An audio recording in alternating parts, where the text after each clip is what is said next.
Good evening. I welcome you in this third GMAS masterclass. The GMAS is a trust of doctors and who are doing regular scientific activity and also some social services. So today uh, we have Professor Gauradas Chaudhary from Gurugram, and he will be presenting on case-based approach of cases of inflammatory bowel disease.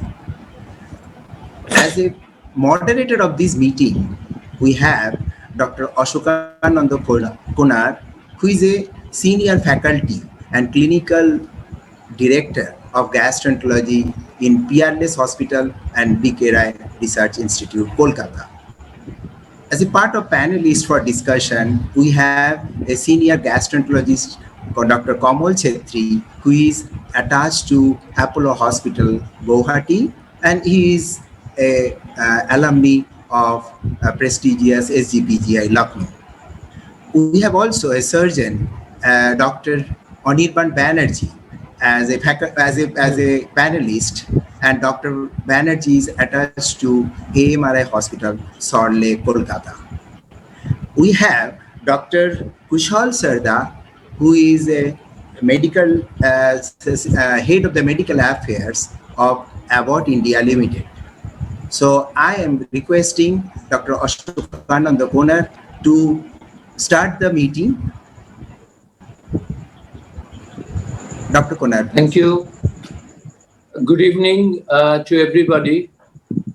Today we are privileged to have a case-based webinar on inflammatory bowel disease, and we are fortunate to have Professor Gauradas Chaudhary, who basically does not need any introduction to people in India. He was a professor and head at the prestigious SGPGI Lucknow for more than 20 years. He has been a guiding force, I would say guiding force in the development of Indian Society of Gastroenterology. He was Secretary General for 5 years. He was the president of ISG, and he currently holds the position of head of the Department of Gastroenterology and Hepatobiliary Sciences at Fortis Memorial Research Institute in Gurgaon. Apart from this academic distinction, he also founded the Hope Foundation. He is the director and he is the founder of Hope Foundation, which is dedicated to actually to spread of knowledge of gastroenterology to the common people, and also to help out basically the school children to have a good physical and mental health. With these few words, I would invite Professor Gauradas Chaudhary to start his case discussion. Professor Chaudhary, please. Thank you very much, Dr. Sujit Chaudhary and Dr. Ashokananda Konar. And greetings to my panelists, Dr. Kamal Chetri and Dr. Anirban. This is a case-based discussion. Good evening. Good evening. So I'll try to cover 3 cases and we will see what are the learnings that we have. The cases may not be something extremely unusual, in the sense many of you would have been seeing a lot of IBD, but it will help us to cover quite a few contentious areas regarding the diagnosis and management.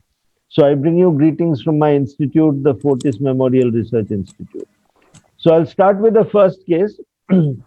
This is an interesting problem of a young lady doctor. So she's 30 years old and quite a smart lady. And her presenting problems were that she had frequent stools for 6 months. So the frequency had gone up from her usual 1 to 2 to about 4. And there was no blood or mucus, no nocturnal symptoms. She was stressed. She has a small child. And there was some degree of crampy pain with the stools, no weight loss. And there were really no nocturnal symptoms. So when I asked her, she hadn't lost weight. So when I saw her, I thought that she is a bit stressed. She has a small child. There was no bleeding per rectum. And my first impression was that she had got irritable bowel syndrome of the, call it the diarrhea variety or whatever. And there were no other leading symptoms to suggest anything organic. The other thing, of course, was lactose intolerance, which we are getting to see more and more. Some kind of a persistent GI infection, but obviously, she being a doctor herself, she had looked for parasites in her stool and taken several courses of antibiotic and anti-amoebics. We did think of malabsorption, but it was then a compensated malabsorption because there was no weight loss. And the last thing that crossed my mind was whether she had a very mild form of inflammatory bowel disease. So I suggested to her, and she asked me that, what do you think it is? Could it be this? Could it be that? So I said, look, if you suspect that it could be more than that, then we could do a stool fecal calprotectin and or a colonoscopy. I was surprised that she immediately said I would might as well get a colonoscopy and be sure about it. So I said, fair enough. She, by the way, stays in Lucknow, and she came all the way to Gurgaon for the test. So, how should we proceed? Of course, the blood test that we got done, CBC, CRP, we did think about colonoscopy. I wouldn't say that it was a very strongly indicated colonoscopy, and of course, a few others that I have mentioned. Now, initial blood reports were like this: hemoglobin was not too bad, WBC was on the edge, platelets were again within the normal range but on the edge. CRP was mildly elevated, ESR was 72. So the CRP value in our lab 10 less than 10 is normal. And the rest of our reports were fairly normal. So at this point in time, I thought that I would have asked my panelists, what would you have actually recommended? Her problem was it was going on for 6 months. She was a doctor, her husband is a doctor, and she wanted to know why this whole problem was there for 6 months. My very suggestion that it could be stress related didn't quite find agreement in her, because she says, no, no, but this amount of stress everybody has. And I did go ahead and do a colonoscopy. And I was actually pretty surprised, I must tell you. I didn't anticipate that there would be fairly significant changes of the type that you see. So there was concentric inflammation going all the way from the rectum up. There were multiple erosions, granularity, loss of the usual shine, the submucosal edema. You can't actually see the submucosal blood vessels. So I'll just show you the pictures when we come from the terminal ileum down. So this is terminal ileum, looks fairly okay. This is the ileocecal valve. You can see few erosions even in the cecum, small bits. And then the transverse colon, quite a bit. And of course, you see fairly granular edematous sigmoid rectum with erosions and a bit of ooze. What surprised me was the fact that, I had been brought up to believe that in India, ulcerative colitis almost always presents with blood in the stool. And she did not actually mention blood. And surprisingly, her hemoglobin was also fairly stable. And I was wondering, if I had not done a colonoscopy, I would have probably missed the diagnosis. But anyway, that's where it was. We took biopsies, and sure enough, it showed active ulcerative colitis. There was cryptitis and the rest of it. In fact, the endoscopic and histological pictures were very suggestive. What still intrigues me is the fact that why her symptoms were not matching. So the diagnosis was inflammatory bowel disease, ulcerative colitis. There are different types, Crohn's and indeterminate. Here we thought it's fairly straightforward. The extent was actually more than left colitis. You see, it's going all the way up to the cecum. So we would call it pancolitis. And then the question came as to how to treat it. So these are the treatment options that we had: aminosalicylates, steroids, biologicals, immunosuppressives, and others. Anybody would like to take a guess as to how we should start? The colitis was the extent was significant, but clinically mild. And she had never been exposed to any other medications. So that was actually a challenge as to how to go about it. You want me to go ahead and present the case and then we can discuss? Dr. Konar, is that more convenient? Maybe because we may have different opinions. Yeah, So once we will discuss on these things. fair enough, fair enough. So, Can I just given the can I extent, interrupt one yes, please, thing, yes, please. Professor Chaudhary? Would you actually think about doing these days, this documentation, whether we should do a what we call Mayo score, like symptoms, physician's assessment, and also the endoscopic findings to put things into perspective that whether she has a mild, moderate, or severe, according to Mayo compact scoring. So that makes life easier to advocate, especially when she's a doctor.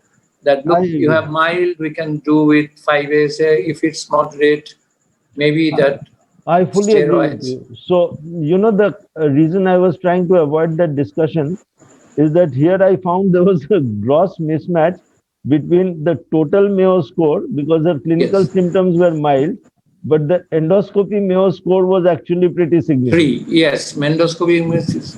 And that actually would bring us to a dilemma as to which one to believe when it comes to offering treatment. But that's a point of discussion which I'm sure Dr. Anirban and Dr. Kamal Chetri That we will will shed do. light about. So these are the options that I had. And I tried to tell her since it was her first attack, aminosalicylate certainly, but I thought that being pancolitis with significant changes, she might do well with a short course of steroids for the first time because the disease was fairly extensive. Biologics, I thought it was too premature because her symptoms were mild. Immunosuppressives on the very first go, I thought we need not give. Let's see how the response is. And of course, there were others. So she did agree to that. We started on a mild steroid, 30 milligrams of deflazacort. And I thought, and she was very worried about her appearance and so on and so forth. She's a pretty lady. So we decided to give it for a very short duration and then taper it off quickly. So 2 weeks of 30 and then taper by 6 milligrams per week.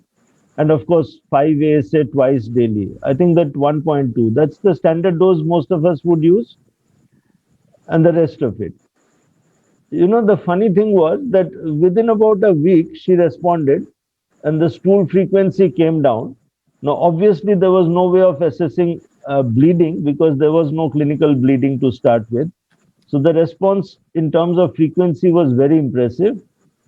And the problem was in 2 weeks, she came to me 2 weeks or maybe a month and said that, Dr. Saab, my appearance is getting affected. There's quite a bit of acne and I never had that. And she was very particular about her appearance. And she said, I don't want to take steroids any longer. So my problem was that either I taper off steroids very quickly, think in terms of a substitute, or give her the benefit of doubt and see that, look, let me push up 5-aminosalicylates a little more because clinically she was mild, although endoscopically, whatever the extent might have been. So we stopped steroids and I pushed up the dose of 5-aminosalicylates to 3 per day, 1.2 into 3 per day. And I said, take it for 2 months. Now, being a doctor, she herself within a month got a test done of her liver function test, and she found that her liver enzymes were going up. And she had her documents with her before. So it was 28 by 30 earlier on, and it had gone up to 80 by 78. So I brushed it off. I said, that much of ALT rise would happen in a lot of people for many conditions. But she said, no, no, no. I have actually read up on Google that actually one of the side effects of this medicine could be liver enzyme elevation. So I really had very little to argue with. So I said, okay, in that case, the only way is to reduce the dose of 5-ASA and see what happens and then re-challenge. So the 5-ASA dose, I brought it down to 2, thinking that it could be related to 5-ASA dose. And the discussion that I thought we'll have at the end of the case was, what are the side effects of 5-ASA that we see and some that we don't see because we don't monitor too quickly. And we reduced it to 1.2 grams per day for a while because she was very worried. The ALT became normal. And just as a matter of re-challenge, I asked her to increase it once again and retest. And believe it or not, it really again went up to 80 and 86. So there was no scope of doubt that there was an LFT elevation, which I would have actually honestly missed because I don't routinely get LFTs done when I put patients of 5-ASA. But this was, to my mind, a learning lesson. After about 3 to 6 months, we got the fecal calprotectin done, which at the initial phase, maybe in the early part, was around 500. It had come down to 15. And she insisted, and we did do a repeat colonoscopy after about 6 months, and that showed fairly impressive improvement in the endoscopic inflammation, and she was clinically very well. So the learning points here, I thought, for me, was that 5-ASA alone is reasonably effective in mild cases of ulcerative colitis by itself. Indications are, of course, that you always combine it with others when the disease is more than mild. It's very effective for rectal disease. The dose that we normally use, I mean, I personally sometimes go up to 5 to 6 tablets a day. But this was to me a learning point that side effects can occur, and how long to give it becomes an issue. She has a baby. So these were, I thought, some of the points that my panelists might like to throw light on. So before we go to the next case, I would like to ask Dr. Kamal Chetri to give his views on 5-ASA. Kamal, you might just take it up.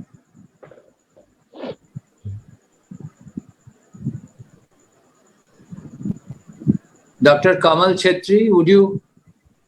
You're not audible, Kamal. Kamal, you are not audible. Am I audible now? Yeah. Can you unmute? Yes. Yes, now you are audible. Am I audible now? Yes. Yes, sir. Thank you, sir. Thank you, sir. It was a very nice case and very practical case that you have presented. And there is a very important points of management that you have highlighted, like the rise of AST-ALT that we hardly monitor while patient is on ASA. So the usual dose that you said is 2.4 is the average dose that we use for mild to moderate ulcerative colitis. But sometimes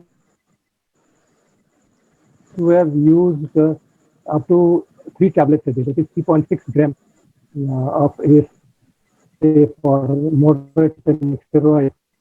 The side effects, as you said, are not very uncommon.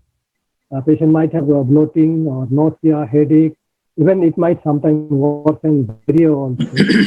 So those symptoms might be there during the course of treatment with ASA. But some people do complain of this symptom. And as you rightly said that ASA there is no routine recommendation for monitoring LFTs under of IPD. In ASA, there is no recommendation. So it was a definitely learning point. But I would like to ask Chaudhary sir that did you attribute this rise in AST-ALT to that steroid also, that steroid you use? No, very good point. Kamal, so was there any fatty liver? So to cut the whole story short, we did the usual tests: hepatitis B, C, autoimmune markers, looked at fatty liver disease, triglycerides. But here, what happened? I thought it would be due to something else. Yeah, it was due to something else because I have actually never seen a OTPT rise with 5-amino salicylate so impressive. And that's the reason when we stopped, it came down, and then I gave a re-challenge when it again went up. So that was the point. I mean, this is just to cut the story short that I'm putting it this way. So it only was a case in point that it did probably have an association with the medicine. Dr. Professor Chaudhary, I just want to highlight one thing. Just looking, once you told us that, this may be a learning point, they said there are occasions where there may be hepatitis, as it is, as you said, this transaminitis, but probably it is not dose related. So that's the only other thing that worries me, because they said the probability is not, but it is, in your case, it is clearly showing that when the dose was actually elevated, there was transaminitis, and when it was reduced, it came back to normal. And again, the most important thing was a re-challenge. So I think the re-challenge definitely showed. So I think the eye-opener is because, these days, not only the pharmaceutical, but the recommendations from guidelines say that you can jack up this 5-ASA to 4.8 grams. Absolutely. In many trials like Ascend 1, 2, 3 and all, they said 4.8 grams for moderate disease, 2.4 for mild disease and so on.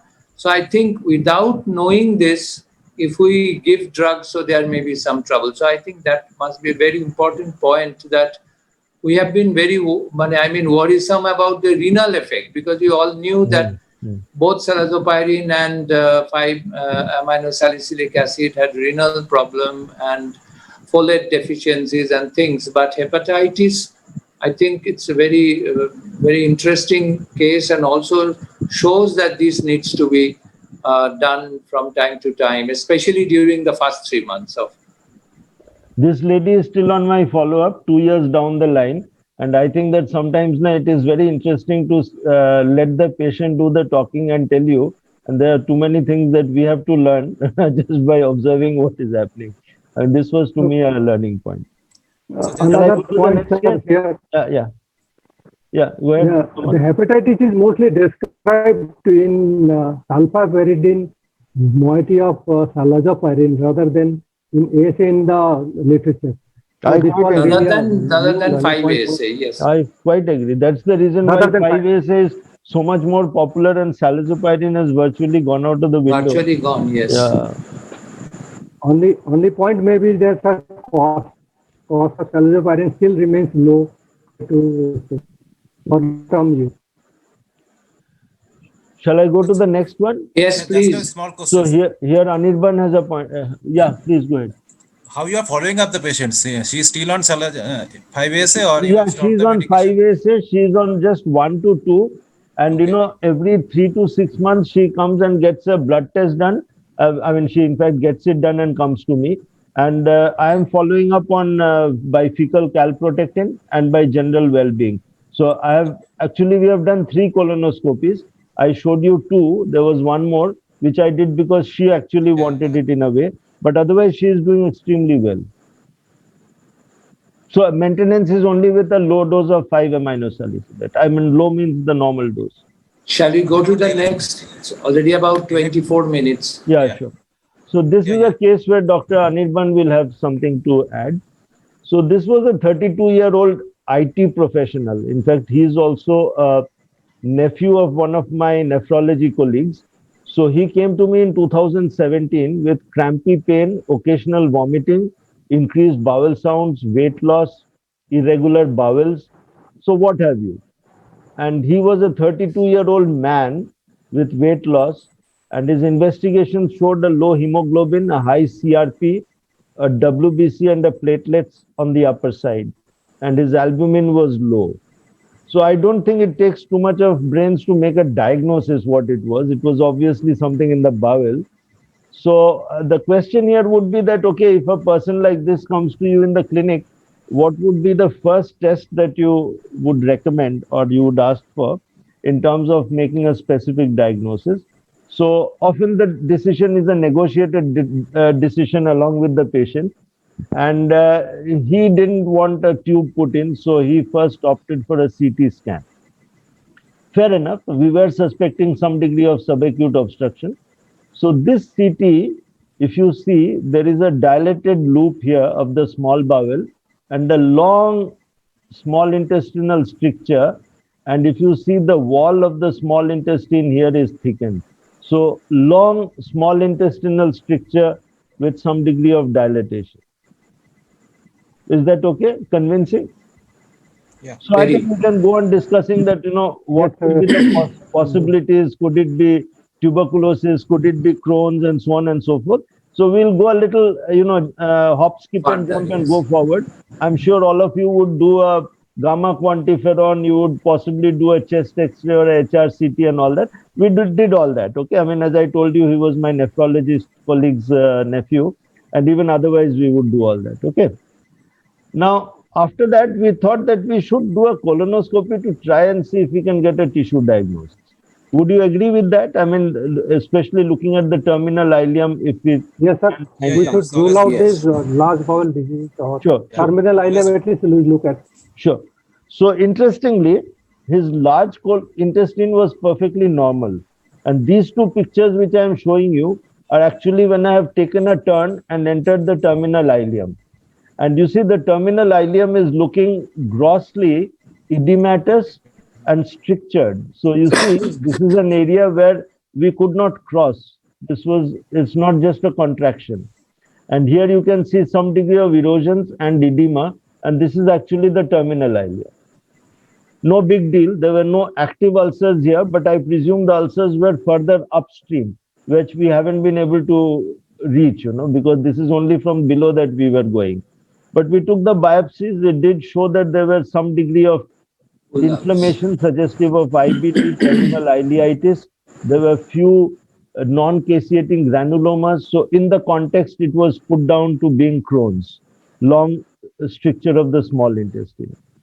So I'll skip some of these slides, but one point which I thought could be a matter of discussion is that when you have this usual debate about whether it could be Crohn's or tuberculosis of the small intestine, a lot of people recommend doing this serology, ASCA and ANCA. So whether it has any role or not could be a matter of discussion by the learned panelists after the case is over. But the treatment options that I had in front of me, I thought that it's Crohn's. It was a tight Crohn's with stricture, but there was inflammation also. So do I give him steroids or do I give him biologics or offer it to him? He was an IT professional. And if at all he accepts biologics, given the cost and all that, do I give him infliximab, adalimumab, or others?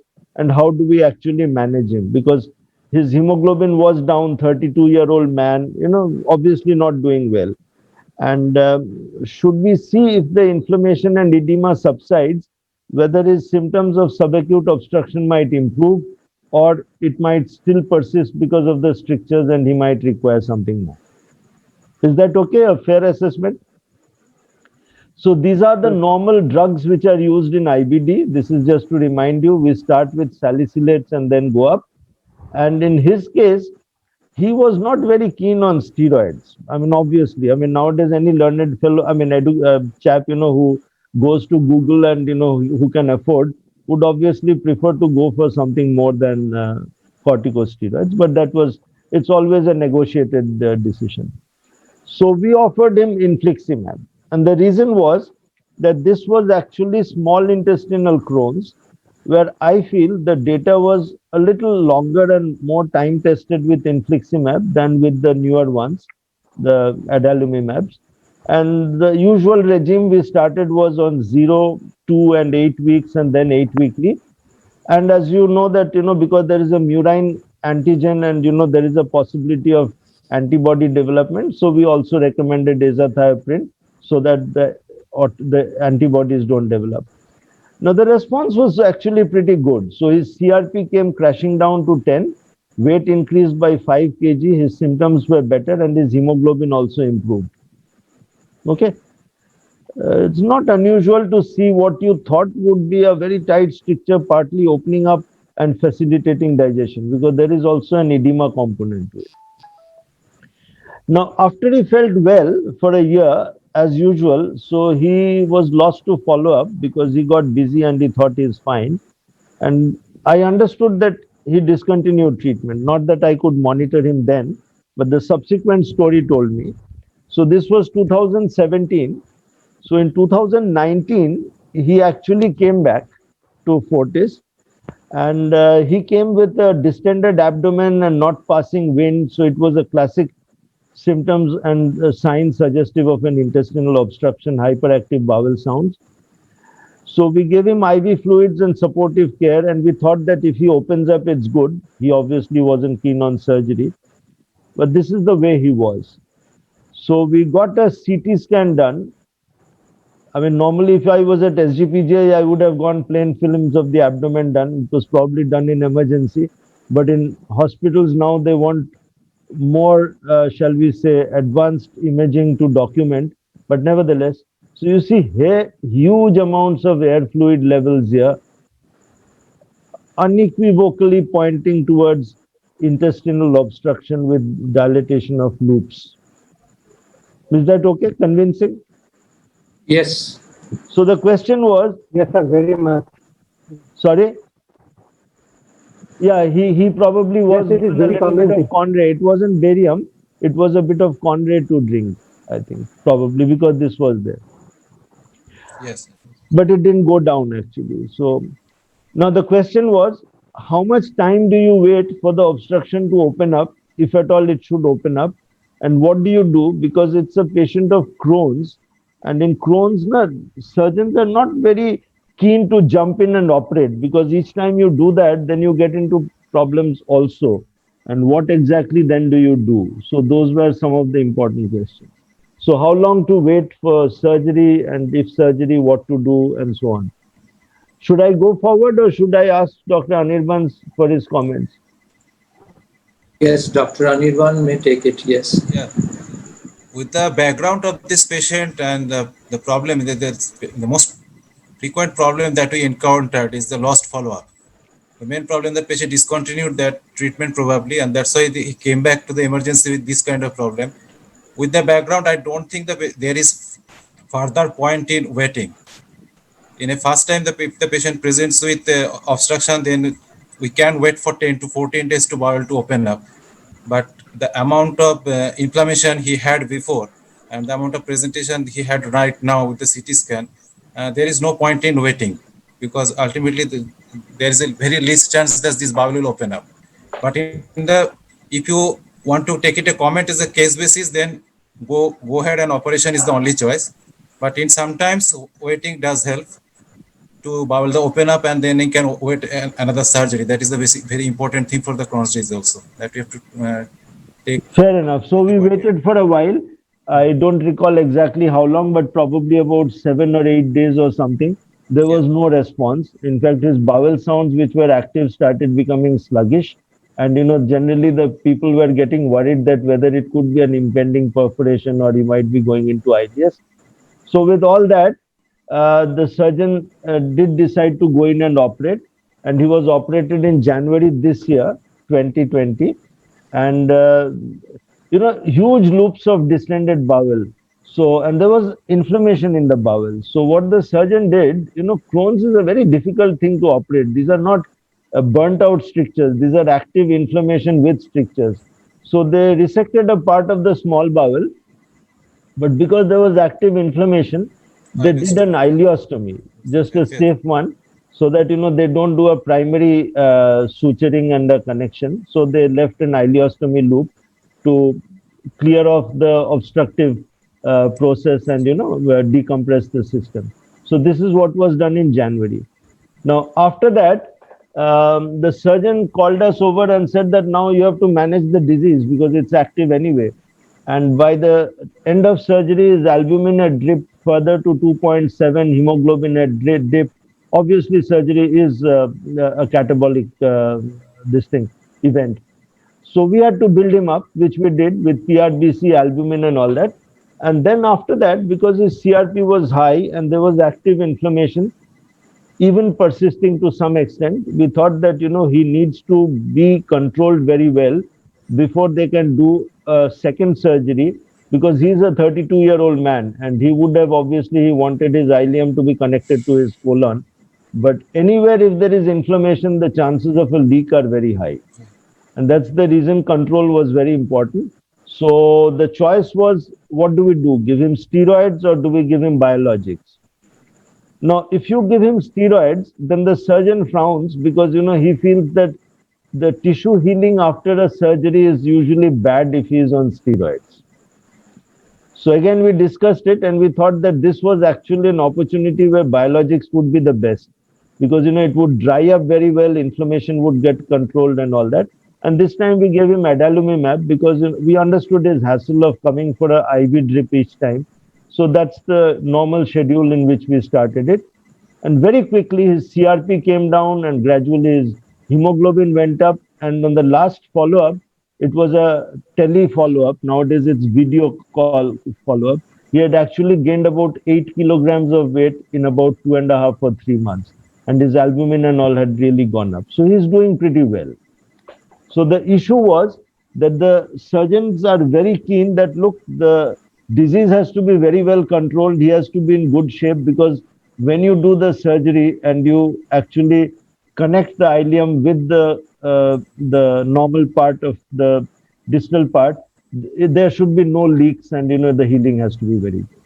So the learning points were diagnosis of IBD.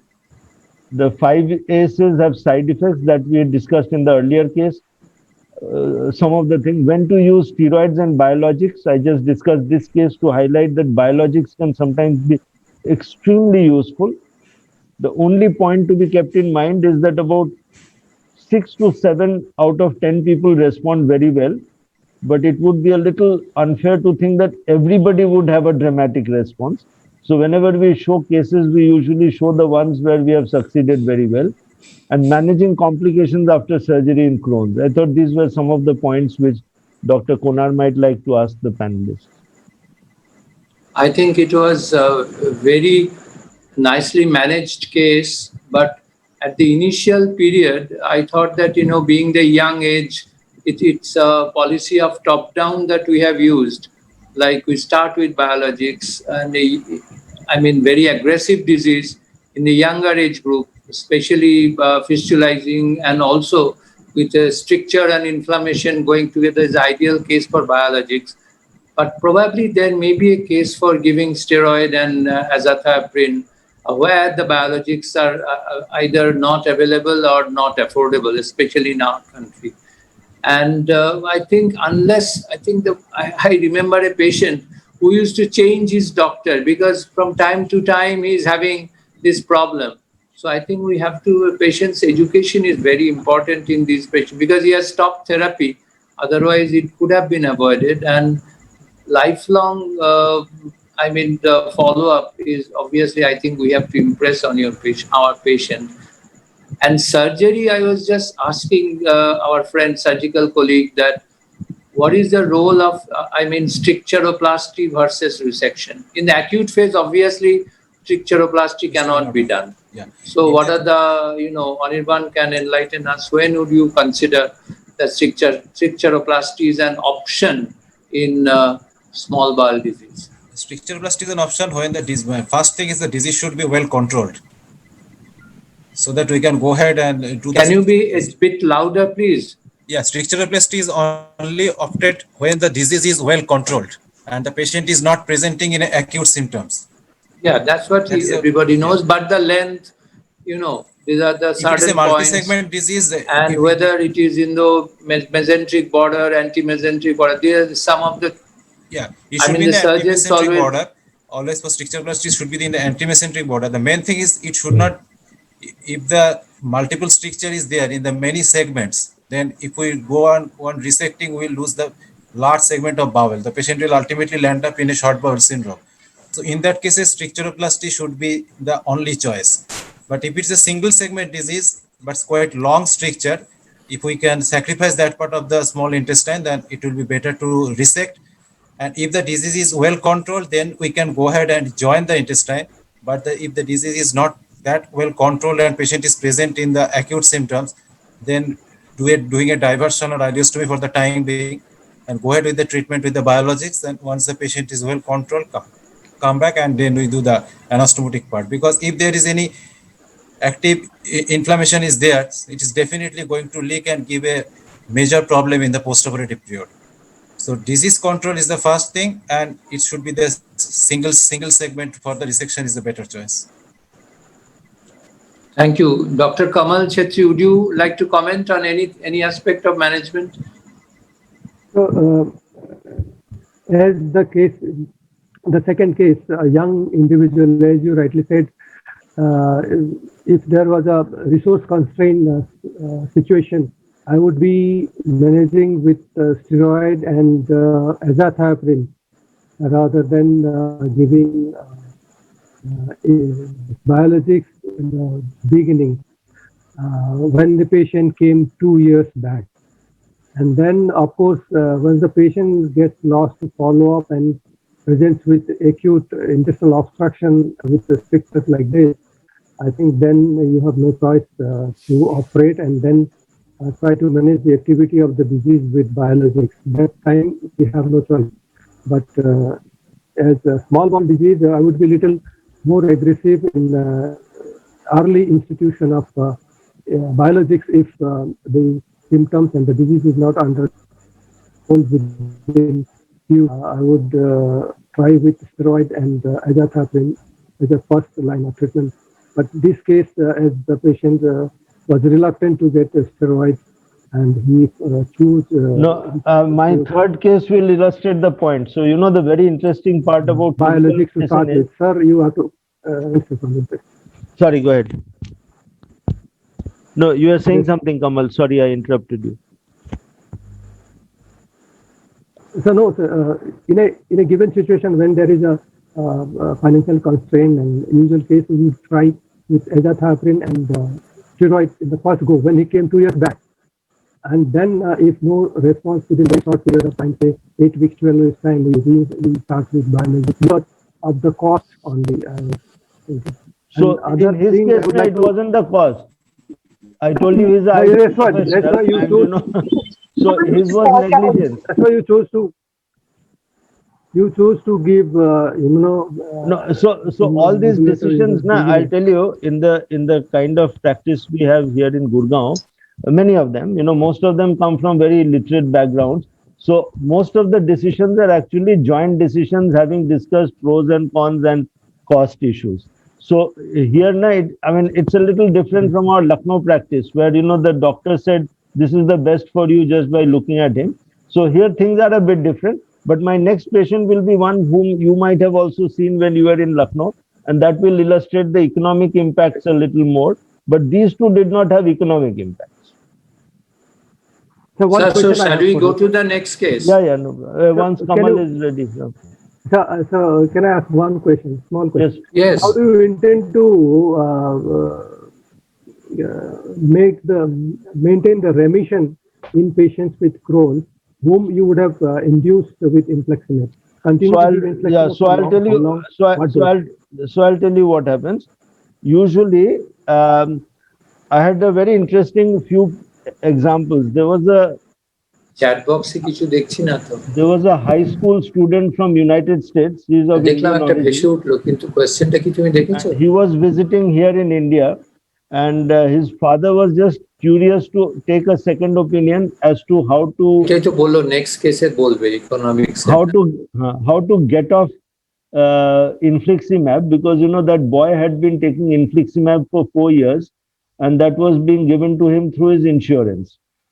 Another lady, who's my dietitian's mother, she has been taking adalimumab through the National Health Scheme for about 10 years in England, and therefore economics was not a factor. In India, it does become a factor. So the question is that, as long as you are able to afford it and maybe your insurance cover and all that is there, it's okay. But after some time, when things are quiescent, you have to be able to step it down to something which is more manageable. And I think that the usual combination is to use azathioprine for maintenance. If with or without steroids or whatever. 5-ASAs don't work very well in a mid-small bowel disease, because that is good only for mucosal disease and not in the stricturing kind of small bowel Crohn's. But I'll highlight that in my next case. Okay. There are Professor Choudhury, there is one question from our panelists, and from the viewers, that is there a role? I think is there a role of doing a laparoscopic? I think he didn't mention that. Laparoscopic resection in a young patient rather than giving biologics as initial therapy in Crohn's disease? That is a question from one of our colleagues in AMRI. The role of laparoscopic intestinal resection as shown in LYRIC study. What is your opinion? Would you still prefer to offer, advocate laparoscopic surgery for a small, limited disease involving the ileocecal junction? So I Or think, would you go for medical think, therapy? no, it's a very good question. See, the question is that if the primary problem is the stricture, and you feel that, the disease can be managed otherwise if the stricture is out of the way, the reluctance to surgery that we had earlier on for small bowel Crohn's have actually regressed. And I think that, there would be a case for actually subjecting many of these patients to surgery. It would improve quality of life. It would reduce your dependence on medicines and so on and so forth. The unfortunate part is that, be it part of that study which he is quoting or any other observational work that you have, the problem with small intestinal Crohn's is that even when you actually think you have resected the involved part and anastomosed, the disease often comes back. In fact, maybe in my next session, I'll show you a case. Very classical resection of a long stricture in Kuwait. The fellow came back 2 years later with a recurrence of disease in the stump and on the two edges. Then it becomes a little bit of a problem because the more you keep cutting, the more you head towards a short gut syndrome. But otherwise, yes, if it's primarily a stricture causing obstruction, I think one should not have that much reluctance to go in for a laparoscopic surgery and a resection. But Anirban's point is very good, that preferably when the disease is quiescent, not in an active disease. Yes. Shall we go to the third case then? So this is a lady, 40 years old. Now she is 40. So she has been on my follow-up since she was, I think, 30 odd, maybe even earlier. I don't know if Kamal was there in Lucknow at that time. So she came to me first in 2005 with weight loss and prolonged loose motions. And sometimes, it happens that when you are unwell, you don't go to your nearest doctor, but you go somewhere far off. So she had a relative who was a minister, and he could arrange for her to go to Bombay. So from Pratapgarh in UP, she went all the way to Mumbai. And yeah, so you know what happened? And she went to KEM hospital. I went through the records. And that time, somebody gave her steroids. And she got so remarkably well that she was extremely satisfied. Her loose motion stopped and she came back and she said that they had done a colonoscopy. Now I saw the report that colonoscopy actually showed a normal finding, but it was done only up to the transverse colon. But nevertheless, she came back extremely satisfied with the steroid response. And after that, she came to me in Lucknow and she said that every time I go to Bombay, they give me the medicine, I get well. And when I come to Lucknow, I don't get so well because you people are not giving me the right medicine. That's a common problem. So 2006, when she was visiting, she had Cushingoid features. She was, of course, asymptomatic with regard to her diarrhea. And her CBC, CRP, colonoscopy, CT were normal. So we got the CT and colonoscopy done at SGPGI. And by that time, if at all there had been a disease, it was in perfect remission. We didn't find any evidence. So we therefore definitely advised her to taper off steroids because she was a young woman and there was no point going on taking it, and then to stop it. And after that, the Cushingoid features improved. She came back to see me after 3 to 4 months. She was looking more normal, but the diarrhea again recurred. So that time, it lingered on a few times, multiple opinions, visits here and there, medical shopping. So then we did a colonoscopy and we found that she had inflammation of the terminal ileum. The colon was actually normal. Her hemoglobin had again started dropping and the CT showed thickening of the terminal ileum with some degree of mucosal edema. Those days, we were not very comfortable about using stronger medicines. We did try 5-ASA. There was no relief. And again, we had to fall back on steroids, which she had already used. and there was remarkable relief and weight gain again. So the next thing we did that, we can't go on giving steroids to a young lady in her 30s. So we tried azathioprine 2009 so that we are able to reduce the dependence on steroids.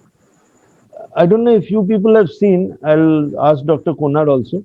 A few of my patients are extremely intolerant to azathioprine. It's not about WBC count and platelets falling. Even the hemoglobin falls and they are miserable. Within 2 weeks, they will come back and say, I can't take this medicine.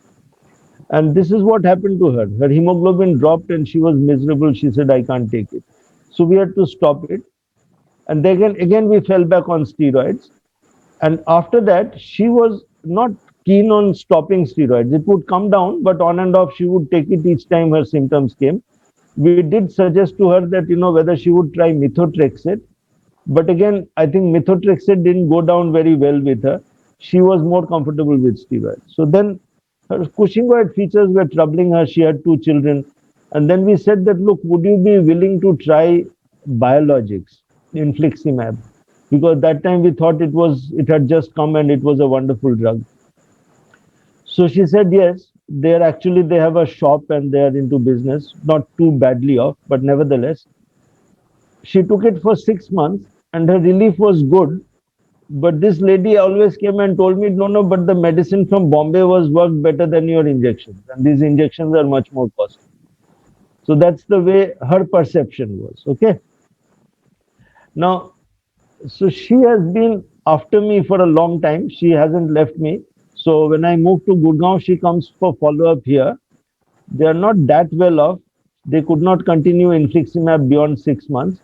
So she was telling me, is there any oral medicine that you can try?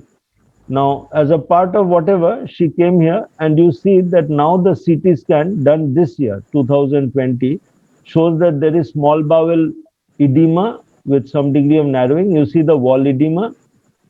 Here again, you see the wall edema. Okay. And here again, you see the wall edema. Okay. And some degree of narrow stricture.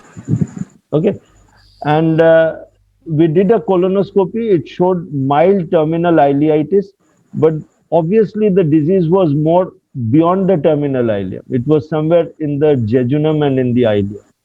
So we actually did an enteroscopy in her in Fortis. And this is the enteroscopic finding, which shows ulcers. And you see, it looks quite terrible. This is not how the jejunum and ileum look, So ulcers here, a lot of edema on the folds. Okay. And this was a very typical feature which we thought of upper small intestinal Crohn's. In fact, her disease almost started from D3 onwards. Okay. Multiple biopsies again showed inflammation consistent with small intestinal Crohn's. So what are our options? So our options are that, again, continue steroids and try a steroid sparing drug in addition. Methotrexate is what we thought that, she should take. But she had once tried it. It didn't work well with her. Azathioprine, she had a lot of side effects. Biologics, she couldn't afford on a long term. A typical case that we were discussing. And then what are the other choices that you have for a person with small intestinal Crohn's going in for stricturing? And at this point in time, what are the other options? Surgery is certainly not the way forward. The reason is because the disease is in multiple areas with multiple parts of the small intestine involved. And they're actually fairly active diseases. So, it's not a single isolated stricture that you can resect out. So I thought that, this would be a very interesting case to take the views of the panelists.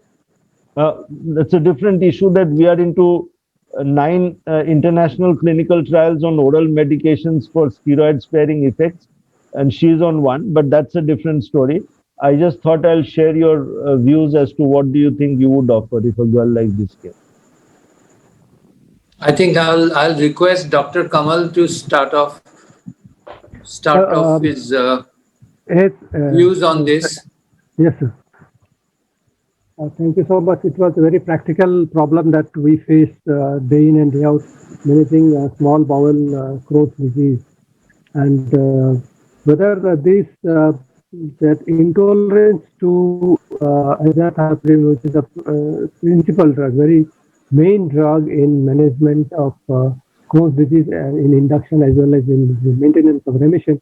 So whether that was very serious kind of side effect or her personal choice kind of thing, if she can be persuaded to accept that azathioprine and look at the TPMT level in blood to see whether she will develop side effects or not. If TPMT is normal, then we can, under observation, can still start. And if low, then you can still reduce to 50% and then still start. And very low probably will avoid azathioprine because it will be one important medicine for a long time. Given a choice, No, your point is very well taken, Dr. Kamal. Again, just to cut the story short, as you can see, this is on a follow-up from 2005. And the fact that she came all the way to Gurgaon, actually, honestly, I had done a TPMT before azathioprine. It was normal. I mean, it was the usual wild type. So the genotype did not show any other type. And after that, she did not have the severe type. You know, there's one side effect of azathioprine where if it happens, you don't use it again. And that's pancreatitis. Pancreatitis. Yeah, Yes. so she didn't have pancreatitis. And TPMT helps to predict basically the pancytopenia, which is related to the bone marrow. Only the myelotoxicity. Yeah, Yes. yeah. In her case, that wasn't the case. But I have at least a few patients who, as soon as you start azathioprine, the hemoglobin drops and they feel miserable. I mean, there's another lady of mine, again from Lucknow, who's in Dubai, and she had the same problem. And therefore, we tried it not once, but 3 times. After giving a washout period and again trying it, and she had it each time. And now she says that, no, I'll never try that medicine again. So this, I just wanted to cut the story short. See, for those people who tolerate azathioprine, and they do very well, and as you know, there are a whole lot of patients on follow-up, they go on for years without any problem. It's a very well tolerated medicine, both for autoimmune hepatitis as well as for inflammatory bowel disease. But she was actually in that category of about 8 or 10 of my patients who did terribly badly with azathioprine. That's so the another reason. option would be to try budesonide if patient can tolerate. Absolutely. And, I did think about it.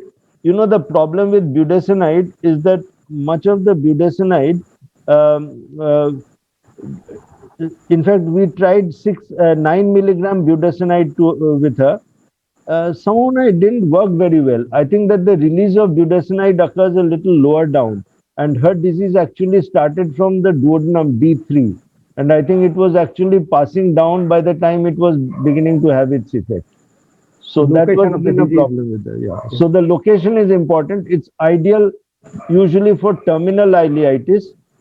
I think it's very distal ileal disease maybe. Yeah, distal ileal disease. But hers was actually starting from duodenum, jejunum. You saw those pictures, and then going down to the ileum, and that's where it probably failed. Then our choice becomes very limited, sir. Very limited.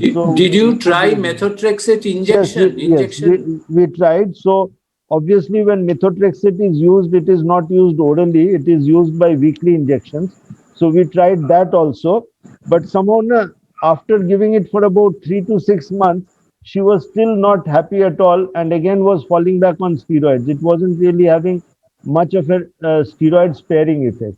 I mean, every time we were coming down to 15 milligrams or so with methotrexate support, she was again just not tolerating it. I think the biosimilars, I think that will bring us to biosimilars like adalimumab, and which are less costly, and maybe this is the only drug groups that may help in this scenario. Biosimilars she also can't afford. Yeah, it is expensive. And the problem that has happened, to be honest with you, she has 2 children, and the finance is hurting the family because they have a family business of a sweet shop. And that is again one of the issues where... question, Sorry? question. So ultimately, what we have actually started doing, this I thought would be interesting to some of you. So now there are oral medications which are supposed to have they can possibly replace biologics for maintenance therapy of IBD. And there are two groups of medicine which are now being tried. These are clinical trials.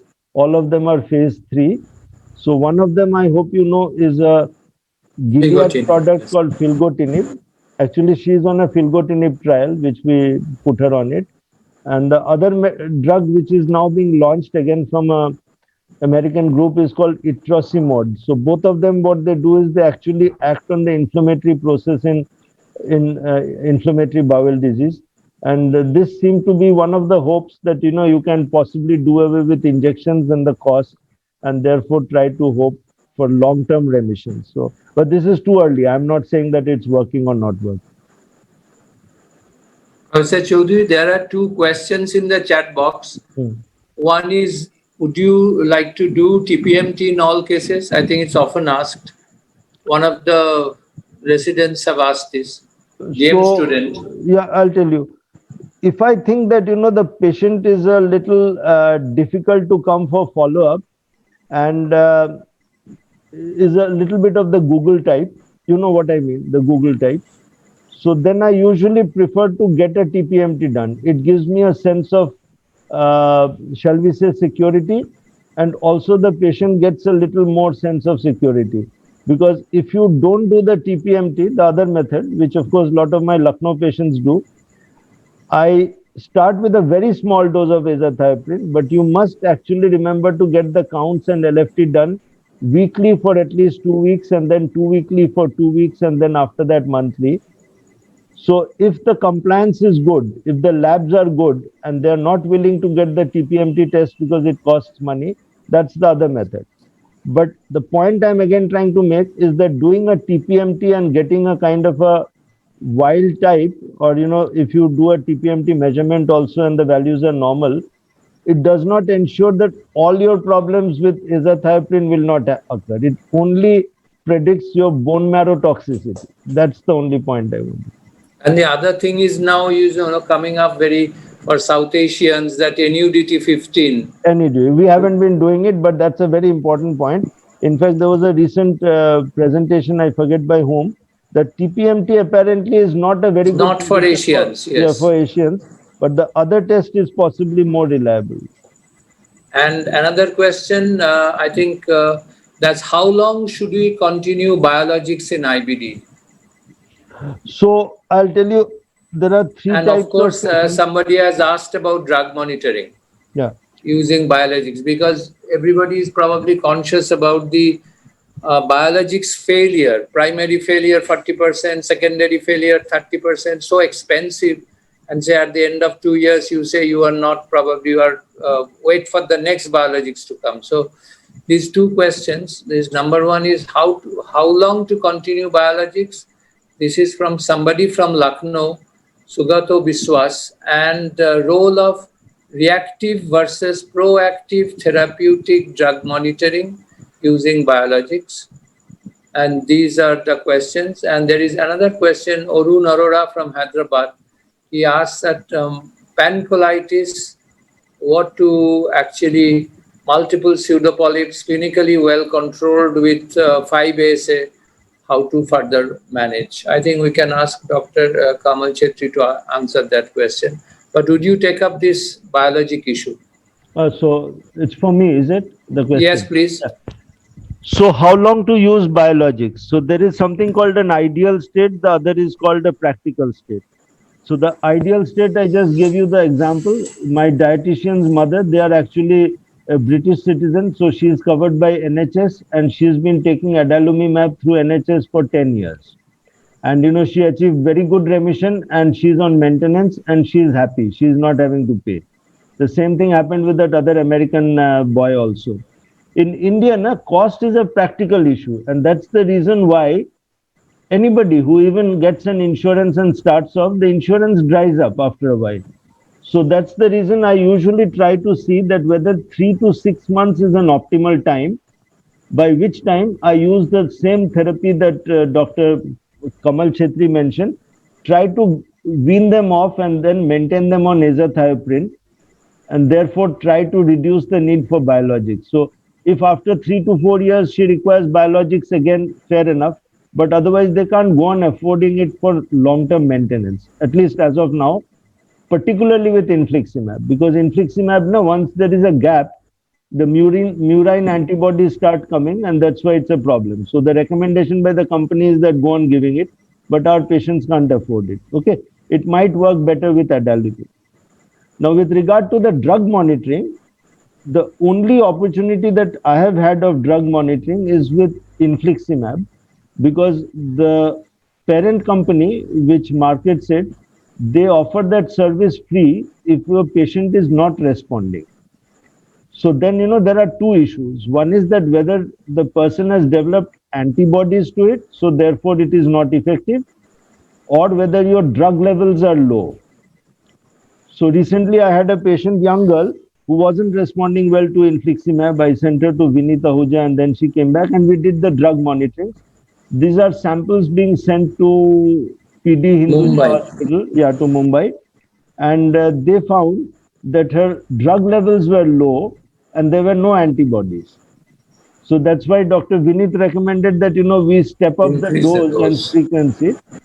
She improved somewhat, but wasn't a drastic improvement, but nevertheless. So that's where drug monitoring comes up. I don't know if there is any active drug monitoring for adalimumab or especially the biosimilars. Okay, if it comes, I'll also be happy to know, but as of now, I don't know whether it's there. So that's when it comes to drug monitoring, and this is being done complimentary by the company. Earlier on, the samples used to go to California. I remember having used their services once. So those are the drug monitoring questions. What was the third question? The third question, I thought Kamal might take Kamal up. That's a young. Kamal. That's it. Yes, sir. The third question was probably that patient being in clinical remission, but with lot of pseudo polyps in colon. Yeah, young female, 18 years with pancolitis, multiple pseudo polyps, clinically very well controlled. How to further manage? With a small dose of 5-ASA, not a small dose, 1.2 gram, 3 times a day. So how do you further moderate to high dose of 5-ASA? That's right. Moderate, yeah. Moderate dose, yes. Look at the side effects of 5-ASA is getting. The important point here is to look at the intestinal healing. There is no mucosal healing completely taking place in that patient where there is a lot of pseudo polyps in the colon. So here in this case, if we think that the target of achievement, what target we want to achieve. So the one is the clinical remission, another is the mucosal healing. So mucosal healing is important to prevent long-term complications of like malignancy and other complications in pancolitis, particularly when the patient is so young. So I would be more inclined to use anti-inflammatory, maybe course of steroid followed by then reassess. Then if the pseudo polyps totally don't heal, then put up on azathioprine. I would like to hear from Chaudhary sir in this regard. What is his opinion? No, I would agree with you, but there are two issues. So I think the doctor who asked, very loaded question and very good question. So there are two types of pseudopolyps. One type of pseudopolyp is actually where if you take a biopsy, it shows active inflammation. So symptomatically, the person may not be having symptoms, but the histology shows active inflammation. After all, pseudopolyps are inflammatory polyps. Now, what you have to keep in mind is that development of malignancy and complications is related to the degree of inflammation that persists for a long period of time. And therefore, there is a growing, shall we say, consensus that it's not only symptomatic relief or remission which is important, but also endoscopic and histological remission. Histologic remission as well, yes. So if suppose you find that this person is having a fairly inflammatory pseudopolyps and it's studded all over the place, she's 18-year-old, it's a very difficult choice. She's probably hopefully not married yet. So you can't actually very loosely recommend proctocolectomy either. But I would actually caution her that maybe after about 10 years, maybe if she is clinically well, she has a couple of kids and all that, but she needs to be on fairly close surveillance whether those pseudopolyps, because you see, 18 means she has another 40 years ahead of her. So that would be my concern. But if those became very bland pseudopolyps, only scars but no inflammation, then that is a different story altogether. That's The my next question, Professor Chaudhary, is we will have only two questions. One is there is a suggestion that would you recommend high dose mesalamine like 4 grams in induction of remission as an OD dosing because of the drug adherence? Yes, sometimes I have used it actually. And the fact of the matter is that most patients are able to tolerate it pretty well. I mean, I give you a pretty offhand example today of somebody who didn't. But in many of the patients, say for example, he is elderly, he is not a very good candidate for steroids, can't afford biologics. What would I do? My hands are tied. So sometimes I would push the dose of 5-ASA a little more and hope it works, especially if it is a distal colitis. And they usually tend to respond better. So 4 And I think grams I wouldn't tell you. it is proven in the clinical trials also. Yeah. This SN2, 3, all these have tried this, that Yeah. on a divided dose versus single dose, and it works. Yeah. There is second question, Rinkesh Bansal from Gurgaon. He is asking who developed as a induced pancreatitis. What is the option after 3 to 6 months of biologics? So very good. So Rinkesh is asking. I don't know whether Rinkesh had joined me. Rinkesh has directed it to you. No, I know, but very good question. Surprisingly, I have had about 3 patients who were on my follow-up, and whenever we stopped biologics and tried to get on to azathioprine-based support for maintenance, they developed pancreatitis. 3 of my patients. And in fact, 2 of them were linked with my Lucknow visits and they followed me here in Delhi. Now, once they develop pancreatitis, they are likely to develop it a second time. But that time I was not so knowledgeable. So in many of them, after a gap of 3 months, I did a very small re-challenge. Now, please don't quote me. It's criminal to do that, I believe, today. And they again develop pancreatitis. And that's the point I would say, that if pancreatitis ever occurs with a patient, Never try. Never try. And this But is true fortunately, for they always- 6-mercaptopurine also. Possibly. And the last question is again from Gurgaon. This: how frequently should we screen for malignancy in young patients in remission? So, the whole consensus that is coming around now is that Now there is, of course, the guidelines and this, guidelines, but the principle is that malignancy tends to occur more often in pancolitis, and more than 10 years. and the duration has been long. So this everybody knows. But the third factor is important. If the disease has been more often active, because in active disease there is more Obviously. replication of cells. More inflammation. Yeah, so more inflammatory disease. So if you have a person, say for 20 years with very good histological remission, but 20 years, pancolitis, his chances of malignancy may be quite low. But if it is a left-sided colitis or a moderate, colitis, but very active, requiring on and off therapies because the activity is high, and within about 10 to 15 years, he or she could develop. So to an extent, it would depend on that. But below 10 years, I don't normally recommend a screening colonoscopy. It starts only after that. And then it depends on how much is my index of suspicion. And The DNB students often do the seminars. It's said that somewhere it's eight years on down the line one should do. Sure. But I think it is rarer in Asians. Is it true? I mean, do I you thought see so. that? I thought so. So once I was, I think, teaching my residents in Lucknow, and I said it's very rare in India. And there is this lady from Hyderabad who was Dr. What was his name?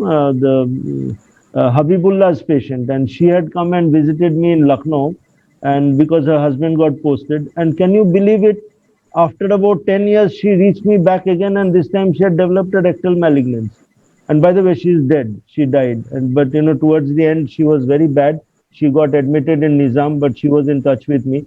I've seen 3 or 4 patients who did develop, and then I have stopped telling my residents that it doesn't happen in India. Only exception, I think, the ankylosing spondylitis, that if you have, then you have yearly colonoscopy. I think should be a learning point also, that if we have angspon, then they should have a yearly colonoscopy, high chance of malignancy. With all this, I think we should come to a close, and we had a really exciting session. I must congratulate our fellow panelists, and I would leave it to Dr. Sujit Chaudhary to wrap up the session. Thank you, sir. Actually, I am very happy that we have been able to give a very interactive discussion on IBD. And just to give the final vote of thanks, I request Dr. Kushal Sarda, who is the head of medical affairs about India Limited, to give the final the vote of thanks, and then we will wrap up the session. And on our behalf, we should Dr. thank Kushal Professor Sarda, Gauradas Chaudhary for really taking the trouble of spending the evening with us, and it was a really exciting evening. Thank you Yes, so much. Thank you all. My pleasure. So, on behalf of Abbott and GMAS, Gastroenterology and Minimal Access Surgery Trust, I would like to thank Dr. Sujit Chaudhary first to give us this opportunity. I would also like to thank our faculty, Dr. Gauradas Chaudhary, sir. What a wonderful presentation. Such a intriguing cases we had. I think everybody was looking forward to that and seeing the cases. Our moderator, Dr. Ashokananda Kona, sir, always pleasure to hear him. And panelists, Dr. Anirban Banerjee and Dr. Kamal Chetri. So thank you all. Have a good day. Thank you. Thank you so much. Thank you. We'll Thank see you you. on Sunday. Thank you. Bye bye. Bye.